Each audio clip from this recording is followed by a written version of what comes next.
Welcome to USMLE SARTI. We are committed to empowering IMGs. We're excited to guide you on your match journey.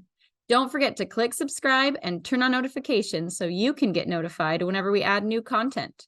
Also, follow us on Instagram and Twitter for the latest tips and tricks regarding everything USMLE. Now, let's dive into it. Good morning, good afternoon, good evening. Today we have a very special guest, our own student Rodolfo from Brazil, who actually matched in an off-cycle position, and we wanted to sit down with him and get to know him more and his tips for other applicants like him. So welcome, Rodolfo. How are you? Good. Thanks for having me today. It's a pleasure to talk to you So guys. let's start with a bit of a introduction and background about you. Why don't you talk a bit about your journey? Sure. So I graduated in 2019. I did my medical school in Brazil. During my medical school, I had the opportunity to study in America. I had an exchange program. So I lived in St. Louis, Missouri for almost 2 years.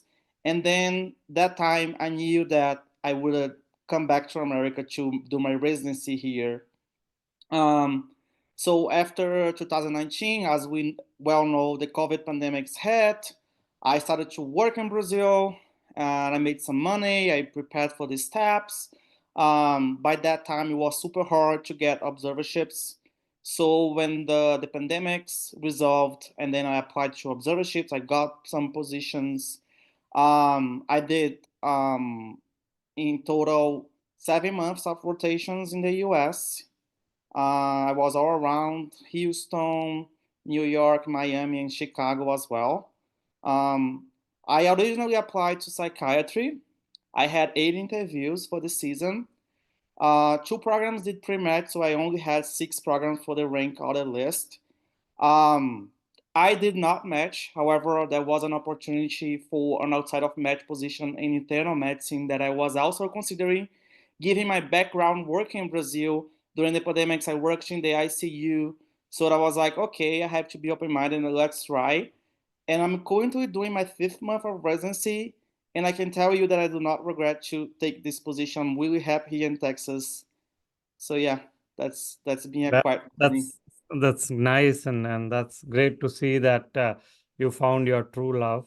So you mentioned, a couple of challenges. So I think year of graduation was a challenge.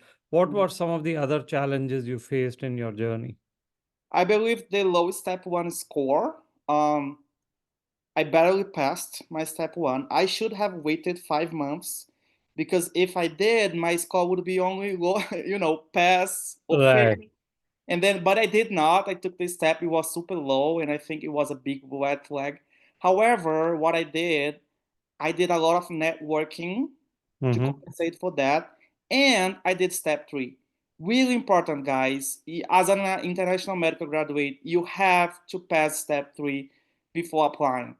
Yep. The programs want to see you passing your step three, and of course you have to pass. Ideally, all of steps in first attempt. That would help us as well. If you, for example, if you have a low step one, right now a low step two score, then you have to pass step three in first attempt. Okay.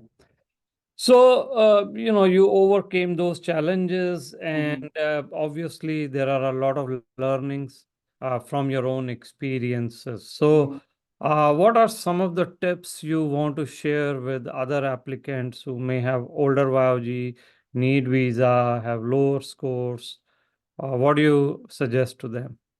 First, I would say that networking um, can overcome almost everything. Can overcome attempts in your steps, can overcome a low step one score or low scores in general, even if you had attempts. So I would say that networking is everything. If you have a chance, please sign up for Sarchi. They have a good um, platform and it is really helpful to someone to have guiding you. I did have a mentor during my journey. He was really helpful. So I think if you have a chance, please sign up for the Sarchi. It's another thing that is really helpful. And another tip that I have, please be open-minded.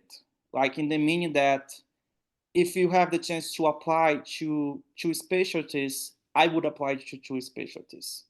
Because right now it's becoming so competitive, and even the Americans are doing that. So why not us? Why not us international medical graduates? I think dual applying nowadays is something, even people right now, when they're applying for fellowships, they are applying for more than one specialty. They have a backup plan. So it's something that I would keep in mind as well, to be open-minded. And yeah, that's the main tips that I have for you guys. Okay, and just to clarify, you were successful in applying to 2 specialties because of your experience back home, and I think, right? Yeah, it did help a lot. Of course, when so the outside of matching position came, my program does match. It was just because when the ACGME approves a spot after the match, then they can seek for applicants outside of the match. That is okay. And because I had this background working in Brazil in the ICU during the pandemics, I worked for 4 years. And I sent them my CV. I did have some publications as well. If you can, you should of course do research. It does help as well. So they interviewed me, they liked me, and they offered me the position, and I took it.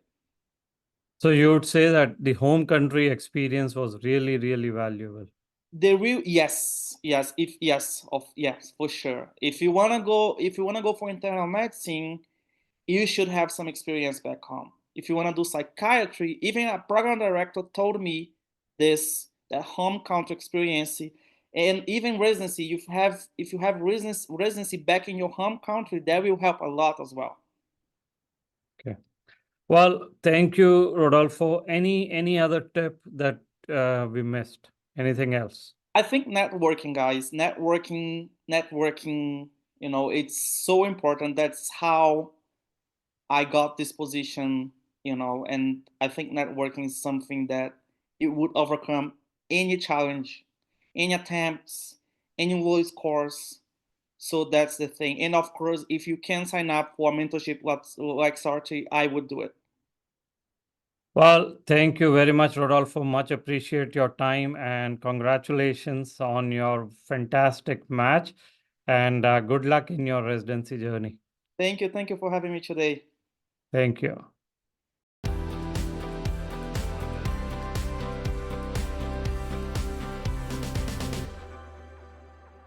Thank you so much for watching. We hope that video provided valuable insights for your journey. Don't forget to subscribe to our YouTube channel and follow us on Instagram and Twitter. And check out our website for details on how we can guide you to a successful match.